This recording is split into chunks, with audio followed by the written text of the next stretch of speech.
Music Scene Investigation on the air once again. Glad you're with us, everyone. Rich Wildman here. I want to tell you a little bit about how the show works. If you're unfamiliar with it, what we do is we take and review indie artist music. Anywhere around the world you may happen to be as an indie artist, you can head over to musicsceneinvestigation.com and hit that Submit a Song link at the top of the page. You sign up. Submit your music as long as it's under 5 minutes and is radio friendly. We'll review it. It's pretty basic. We have 3 panelists who sit with us every week, 2 in-house panelists, 1 guest panelist, and they review 3 randomly selected songs every week, and I'm the one who gets to select them randomly, and I do. Honest, they're random. So that being said, that gives you a little idea how it works. One thing we have added over the last week or so is a way for our audience to participate, to make your voice heard, to help select that song of the week and maybe sway our panelists one direction or the other. And that is called Be a Witness. We want you to be a witness for our show and for every song that is played on the broadcast. In order to do that, you hit that Be a Witness button off to the right-hand side of the screen if you're watching over at musicsceneinvestigation.com/live. And don't worry, it won't interrupt the playback of the live show, or if you're watching a pre-recorded one, it won't interrupt that either. It'll open a new page for you, and on that page you'll have 3 polls asking for your opinion of the music you're listening to, and we'd love to hear what you have to say. Now, in fact, last week we had the first iteration of that Be a Witness page. And what I want to do is, as I introduce Ian a little bit later, we're going to ask him what the results of that were.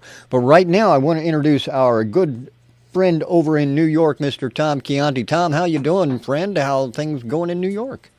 Things are fine. We got a beautiful day. We're going to be heading up into the 90s this week and get our real first taste this summer. The studio's been busy working on some masterings for 2 CD releases, and I'm still working on the sound for the independent feature animation.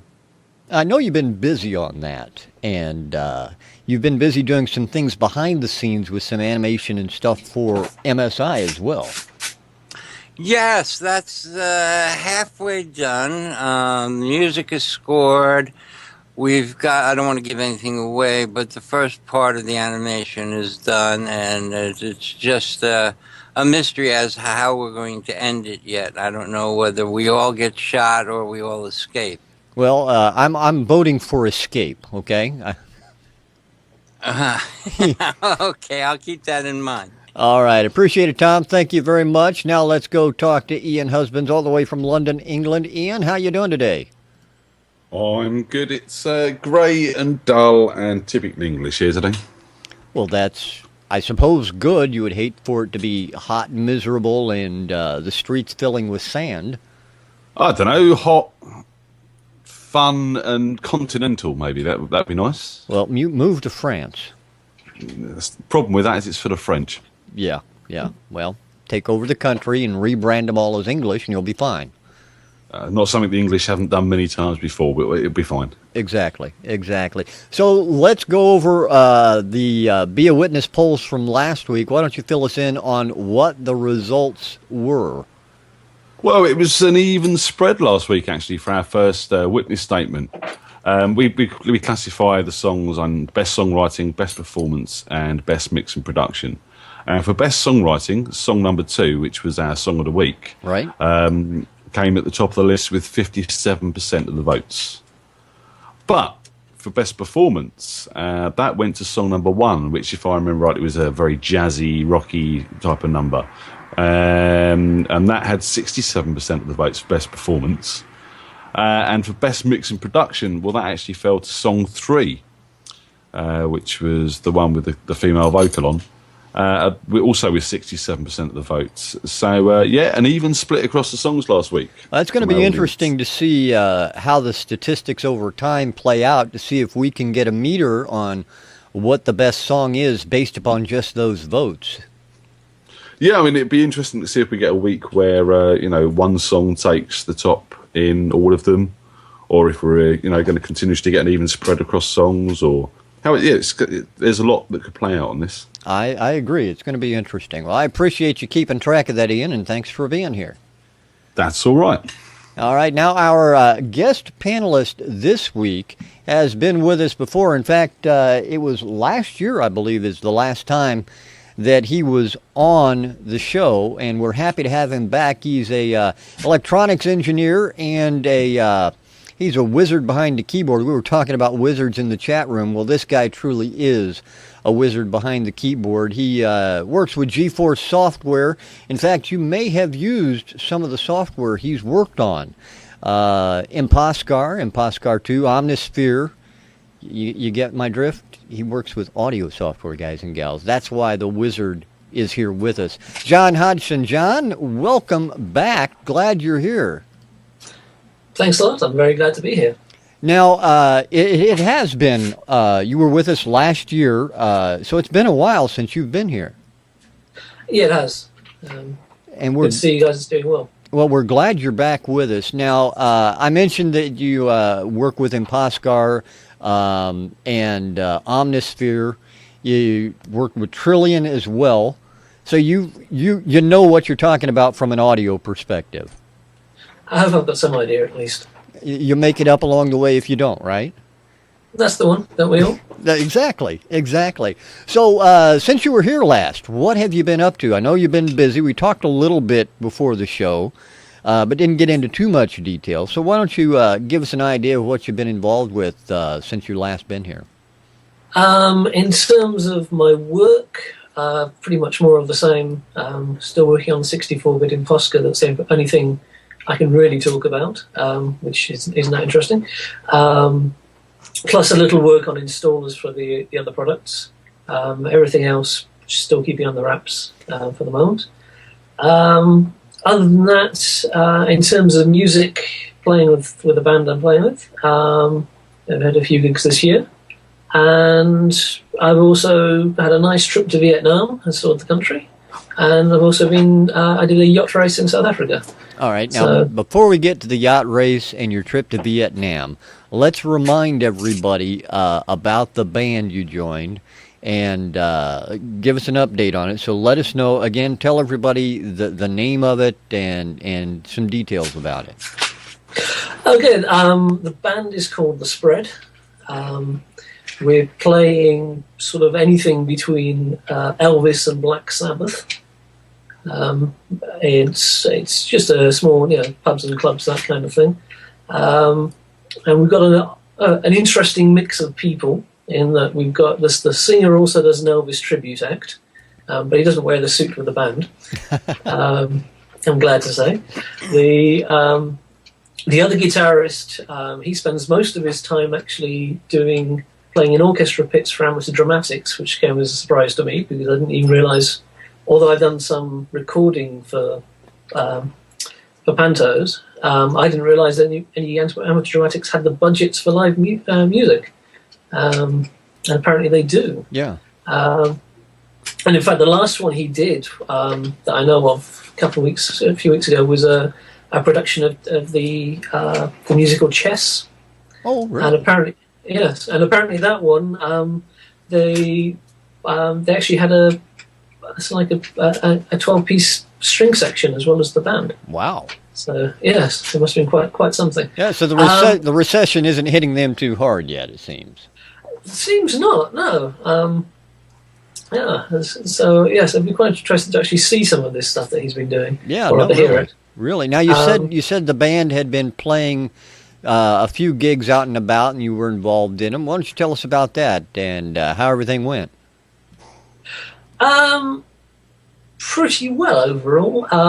It's been a bit confused this year because we've had so far only one band with the full lineup, or one gig with the full lineup. I think we've had. It's only been 4, I think, this year, and we've gone down quite well each time. I think we've certainly had repeat concerts. Repeat invites. So. Yeah, that's great. That's great.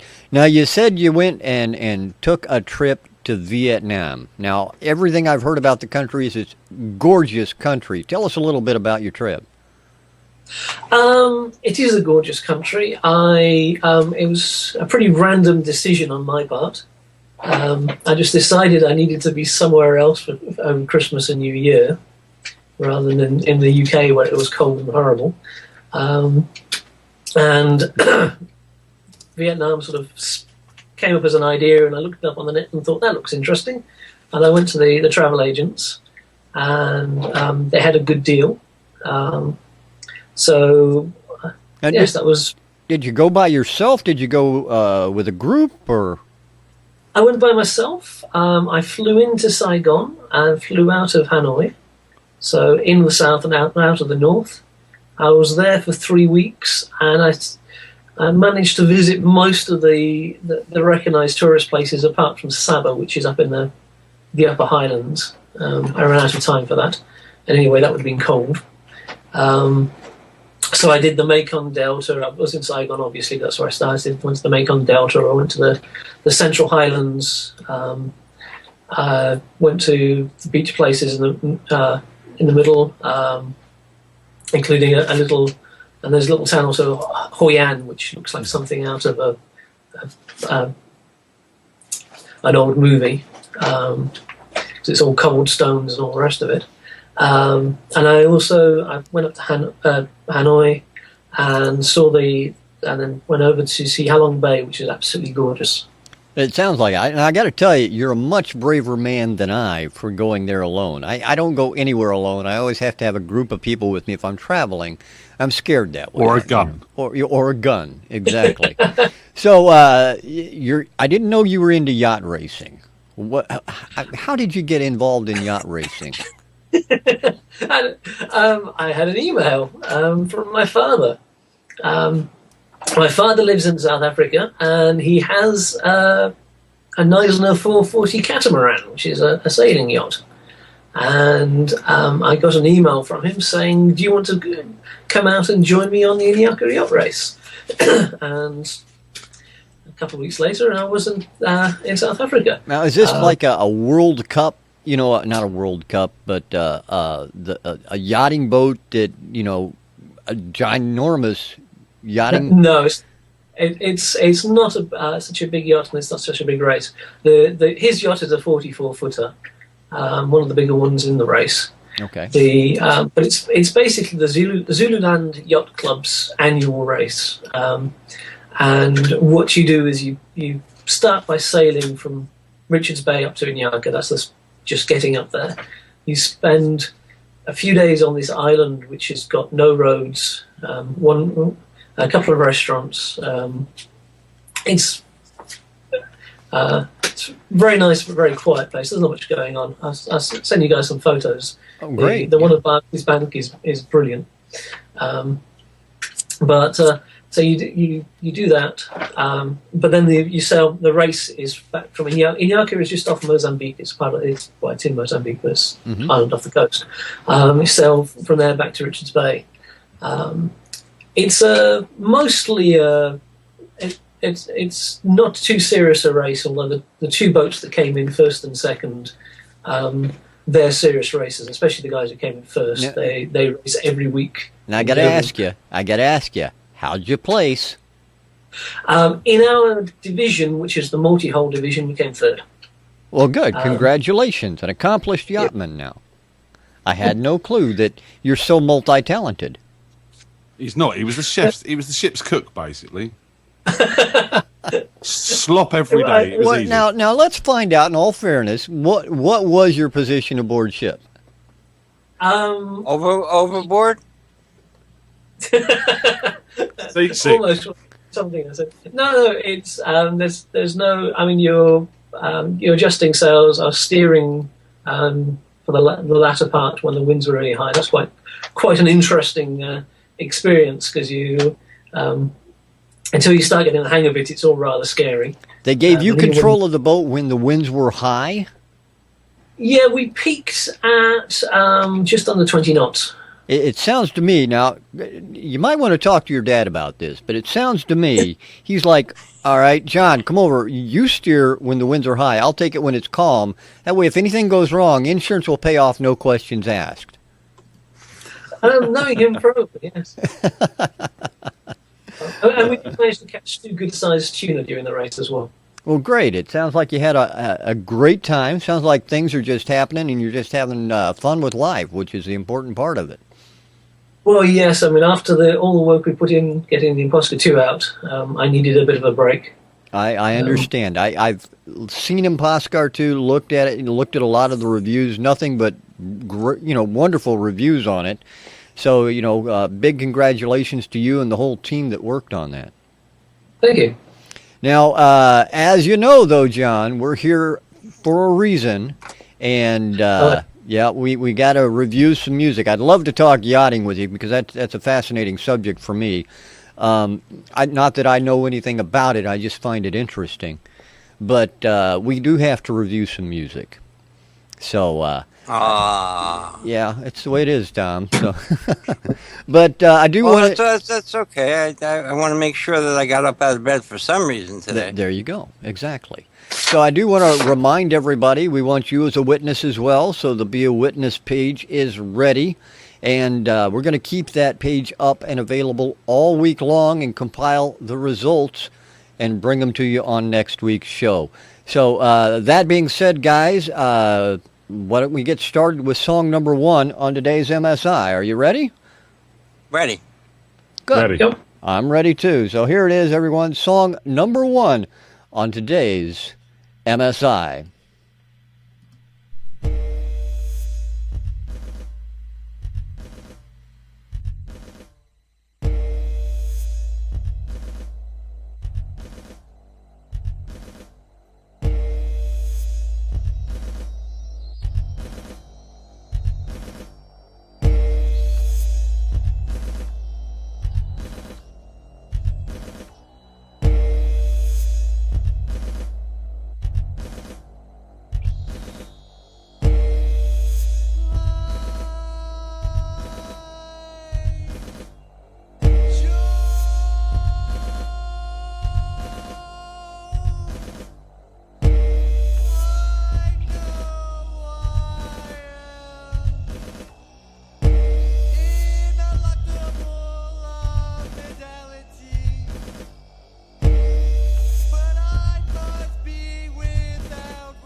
And there it has. Song number 1 on today's MSI. Let's go over to Ian first, find out what he thought. Ian, what did you think of track number 1 today?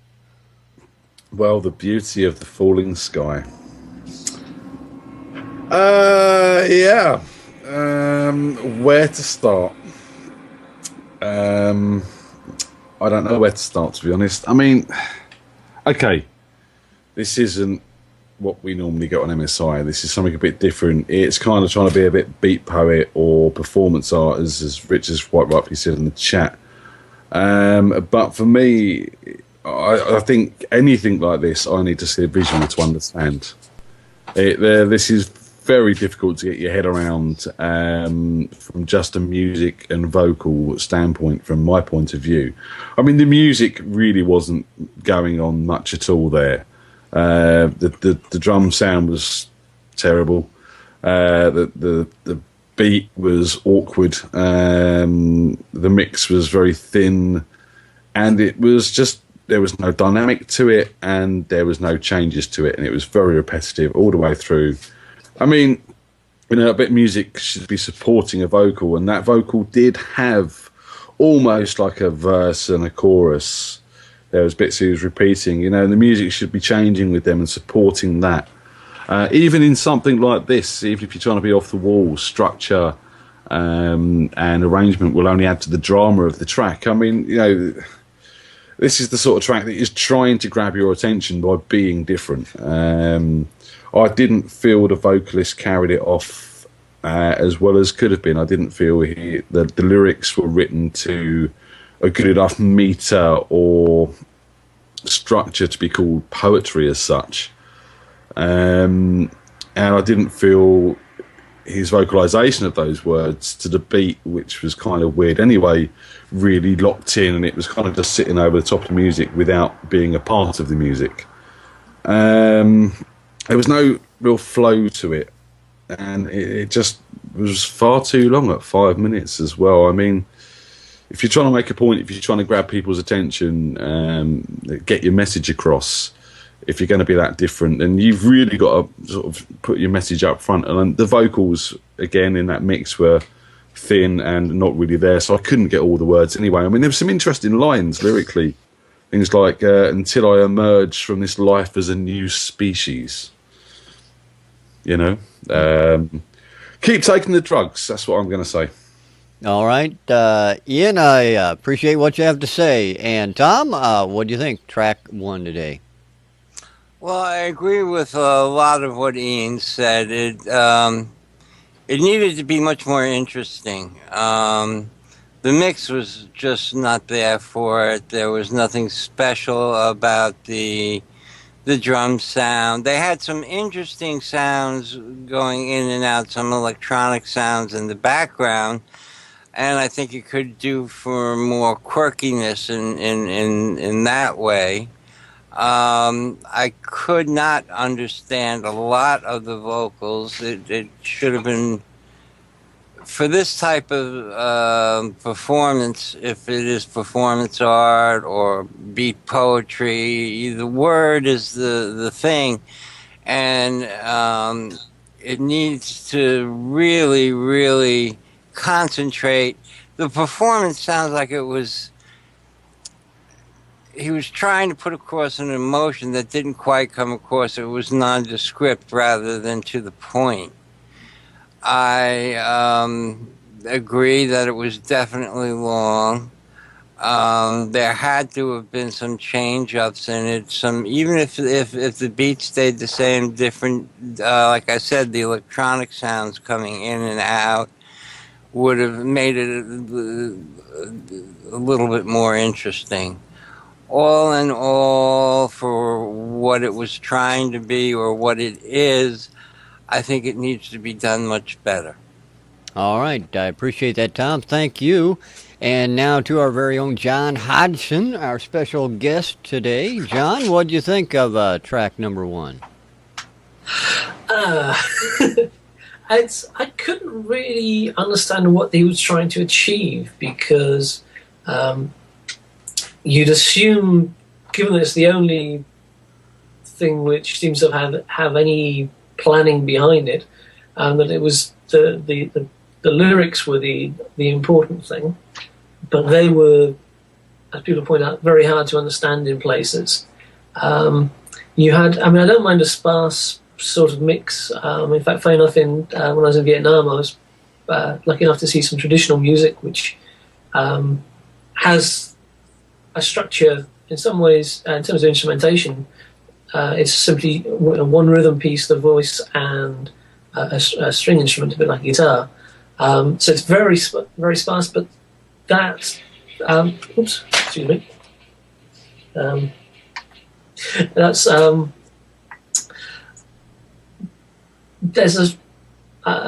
that's all working together. Here, everything, it was like there were three things which were just separate. They weren't working together or even against each other. So you had that rhythm which was very uninteresting and the loudest thing there that just carried straight on through. And then you had that sort of synth line in the background, which seemed to have no connection to anything, and the vocals. The delivery of that didn't seem to be connected. So, yes, it's all...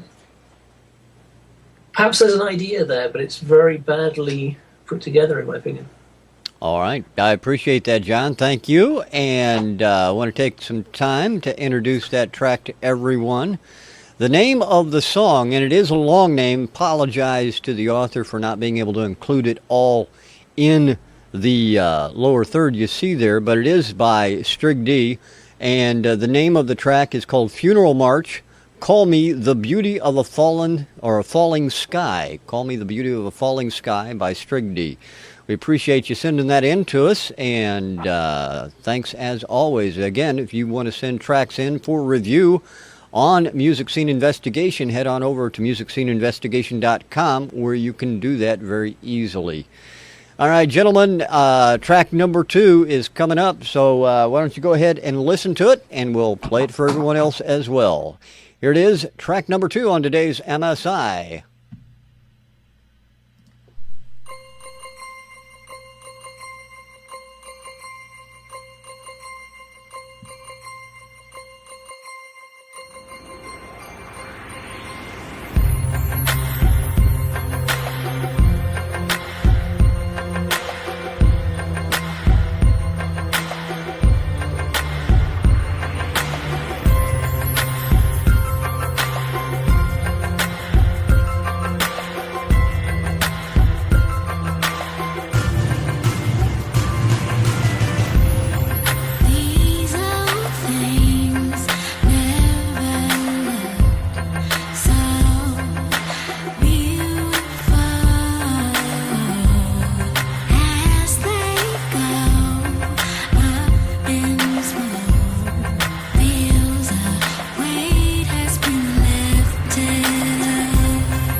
There you have track number 2 on today's MSI. We're going to go straight to Tom, find out what he thought. Tom, track number 2?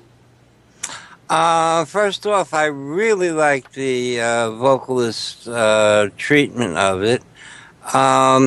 It made me wish that there was a better vocal mix, and it was a little too wet. Toms were overdone and too reverby. There's definitely something here, but it needs to get some serious rework with a little bit more changes outside of just breakdowns. I liked the vocal chopping, glitching that they did, and the filtering was interesting. But again, nothing really stood out. The hook needs to be a little bit stronger. Overall, I'd say this has a great deal of potential. It could have, I think the tempo was just a little bit too slow. You could still keep it low tempo, but if it were a much faster tempo, it would be more uplifting. And again, with the reverbs, it makes it harder to understand the vocal. A little pre-delay on the reverbs would help that, so that you would hear the dry sound of the vocal come first. Overall, my biggest complaint was that it was too wet. The production on it was decent, but it needs more work, more changes. To the song and the track was not as interesting as the vocalist's performance for me. All right, Tom, thank you very much. Now let's go to GForce Software, Jon Hodgson. John, what do you think of track number 2? Well, overall, for a start, I enjoyed it. It's quite a nice track for me. It's always hard to tell whether it's on the system I'm listening on or whether it's the track, but it did sound, in terms of mix, the main thing for me was it was rather bass heavy. And other than that, it was, yes, it could have done with a little more variety in the backing, and yes, there are definitely areas where the mix could be polished a bit. But overall, it was interesting to listen to. It was quite well mixed. I was getting some distortion in the drums, which I don't know if that was intentional or not. If it was, I didn't particularly like it that much. But other than that, yeah, it's pretty good overall. Just needs a bit of polishing. All right. I appreciate that, John. Thank you. And Ian, what do you think of track number 2? My first impression was the mix was really overcompressed, and I'm surprised Tom didn't say that, actually, because everything was just in your face, and there was distortion coming through on the drums, and it was just really hot, that mix. I mean, don't get me wrong, it's a strong mix. It's just been, I think in the mastering stage, it's been overcompressed. Just to push everything up like everyone seems to do these days, to make a wall of sound rather than give the track a bit of natural breathing space and dynamic. The production was fantastic. I liked the use of reverbs. I do agree with Tom, they were overdone in the mix, but again, if this has been compressed madly, that use of reverbs will be stepped up in the mix as well, so that, you know, that could be a over-compression thing in mastering from my point of view. Some really nice sections, the little breakdowns, the whole instrumental side of it was very well mixed, nice use of pans and everything. I really enjoyed that side of things. The vocal, I liked the voice. She's got a really nice voice, and again, as Tom said, the treatment of the voice was really nicely done. Again, production was top, but I felt the performance was a little bit lacking. I felt she could have stepped it up a little bit more. And as Tom said, the hook was lacking as well. And I think, you know, with a better performance going to that sort of chorus section that they had and lifting that track up a bit more, I think, you know, you could have a bit more of an anthemic sort of clubby sort of track here. You know, I mean, it really is a case of production is strong, song is slightly lacking. I mean, I liked the way they brought that male vocal in at the end, the sort of chanty vocal underlying the beats, and then it faded out. And We all know how I feel about that, don't we, children? Not your favorite. That's very true. Not my favourite. No. I mean, yeah. Overall, nice use of sound palette, good treatment, good production. Mix far too overcompressed for my liking, and vocals could have been better performed and lifted in that chorus to make a stronger anthemic track. All right. I appreciate that, Ian. Thank you very much. Now, someone out in the chat room says they lost the video for a second, but it's back, so I'm glad to see it's back. All right. Track number 2 is In One Piece by Aretha Henry. Aretha Henry sent that in. We thank her for sending that track to MSI. Okay. Gentlemen, we have one more track to go ahead and get your reviews on. And before we do that, I just want to thank one of our partners for partnering with us, the kids over at Butterflies Radio. If you have not been out there taking a listen to some of the music they put out, you really should. They play all indie all the time at Butterflies Radio, and you can submit your music to them. Head on over to their site, butterfliesradio.com, to find out how. Thanks to Mark and Carol for supporting Music Scene Investigation. All right, gentlemen, I said we had one more track to listen to. I'm going to tell you ahead of time, it's a quick one. So just keep that in mind as we go ahead and listen to track number 3. Here we go. This is track number 3 on today's MSI. Oh, you assholes!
There you have track number 3 on today's MSI. I told you it was a quick one. Let's go to John, find out what he thought. John, what do you think of track number 3? I liked it, mostly. The guitars were sounded good. The riff was good. The playing was well done. Vocals seemed to fit in quite well. The main problem with the whole thing was probably the drums. And first thing is, when people say more cowbell, they're usually joking. Whereas here they seem to be taking it seriously. I wanted to say that. No, I wanted to say that.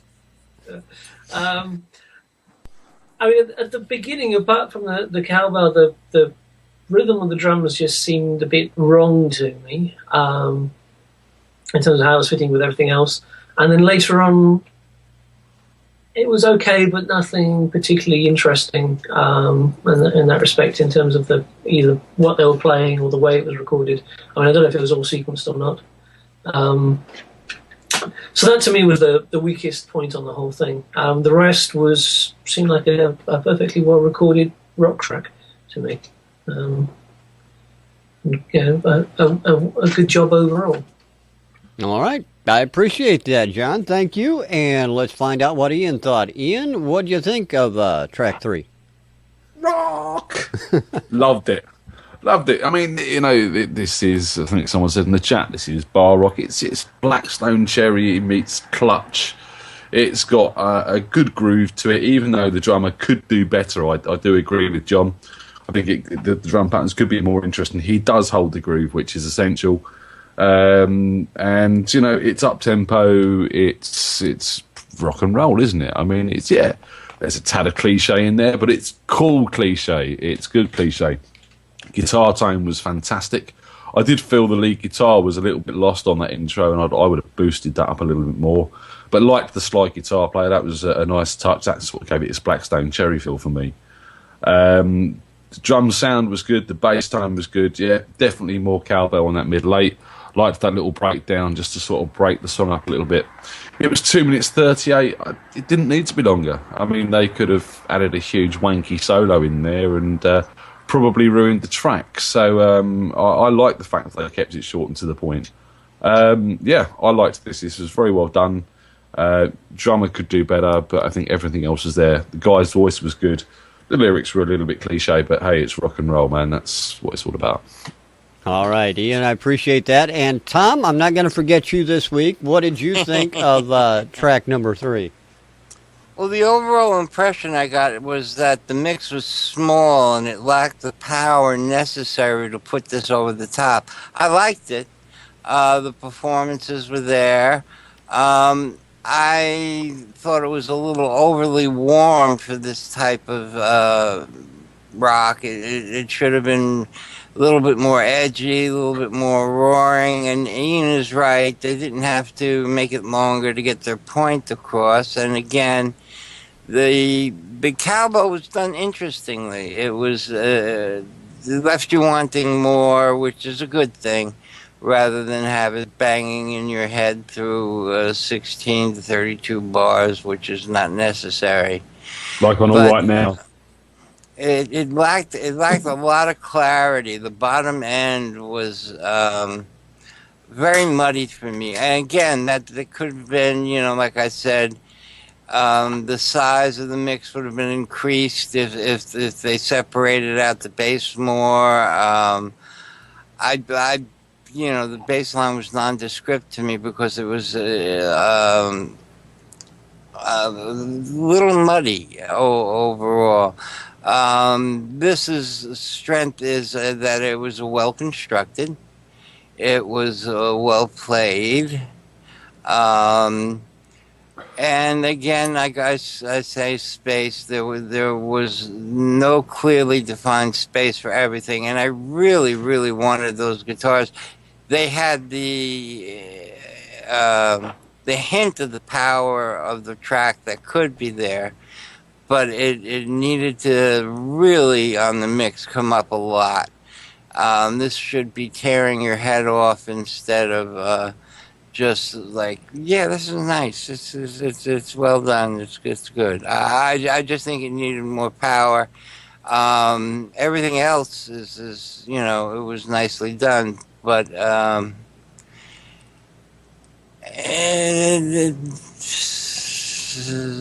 that's it.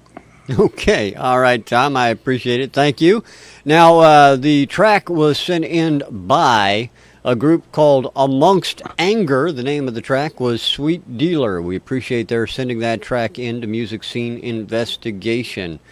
Now, before we get to our panelists and their decision on the Song of the Week, just want to remind everybody what's up for grabs in regards to the Song of the Week. It's your opportunity, if you're a Song of the Week selectee, to participate in the Hit List. Hit List is a brand new show we're going to be bringing together on the second Wednesday of every month on MSI Radio, where we'll pick a band of the month out of those Song of the Week artists, and they will win prizes and PR and things like that from our partners, the Live to Play Network, Indie Music Bus, Butterflies Radio, Sound Pro Live, and of course us here at MusicSceneInvestigation.com as well. So take a look at this. It explains a lot better than what I could.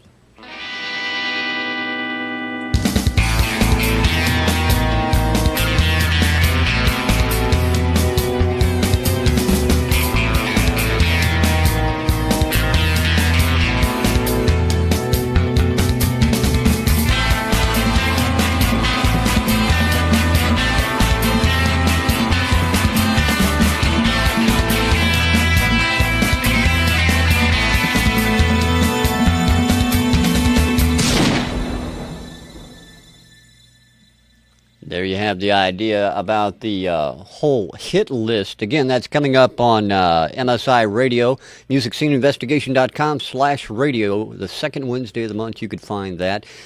You're saying it won't let you vote? If you're on that Be a Witness page, you shouldn't have to log in to vote. All you should have to do is go ahead and click the number you want and then click the vote button.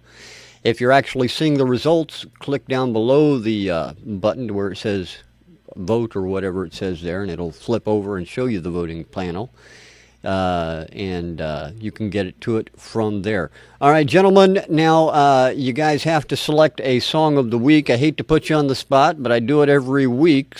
So I'm going to let you talk amongst yourselves, decide what you need to do, and try to persuade each other to come up with something then and see what we got. So I'll leave it to you guys.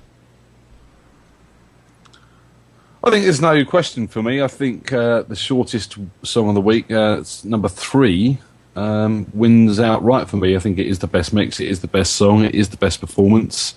And the other two really didn't inspire me that much. All right, so you're going for number 3 then. And number 3. All right, Tom, John, what do you guys think? I'd like to hear what John has to say. Okay, it's a bit tough for me. Number 1 isn't tough, that's definitely not it.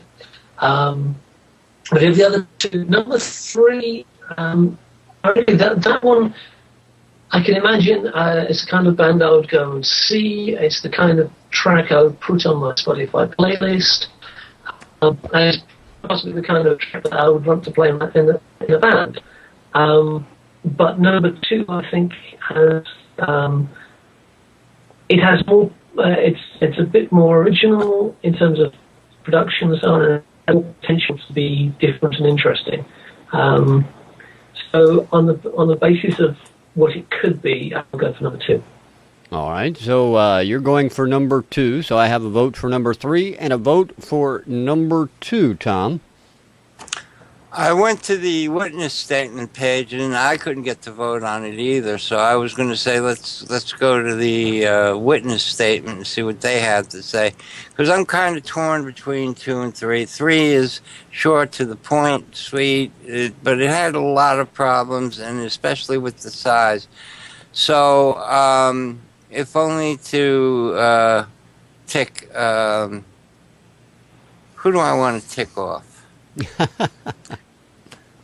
I'd have to say there's a hell of a lot more potential and an interesting arrangement and what could be done with number 2. So on that basis, I would go with number 2.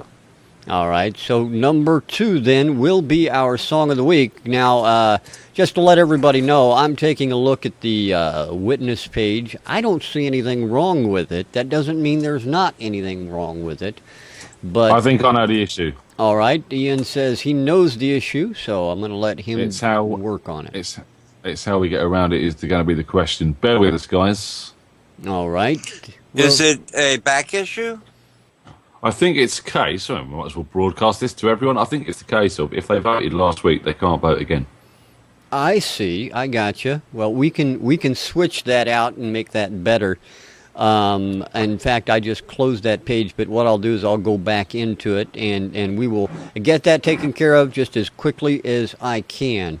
All right, gentlemen, thank you so much for being on the panel. Jon, I want to take the opportunity to thank you again very much for being here.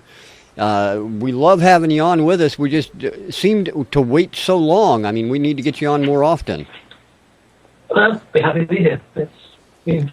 When you're not yachting and visiting exotic countries in the Far East and Yeah, I'll slot you in, Actually, I believe he's got it down pat. It's much better to go around the world and spend New Year's in exotic places and yacht and really get in there and steer when the wind is up, the waves are high, and everybody else is below decks, and they're saying, "You go ahead, don't worry, we got your back." Yeah, no, I understand that. I agree to a certain extent. But we do appreciate you being with us, Jon. Thank you so much. Ian, Tom? Did we slip into a time warp? Did we actually decide on a song of the week? Yes, we did. It was song number 2 with both Jon and Tom voting on it. So the song of the week is from Aretha Henry. It is called In One Piece. Guys, you let me down. That was a gentle. that was Ian's gentle nudge for a recount. Oh, there you go. There you go. No recounts needed. All right. In One Piece, the song of the week, Aretha Franklin. Here she is. We're going to play out with that track. Hope you enjoy it. And while that's playing, I will try and fix the witness page for everybody. So here it is. Song of the week, Aretha Henry with In One Piece.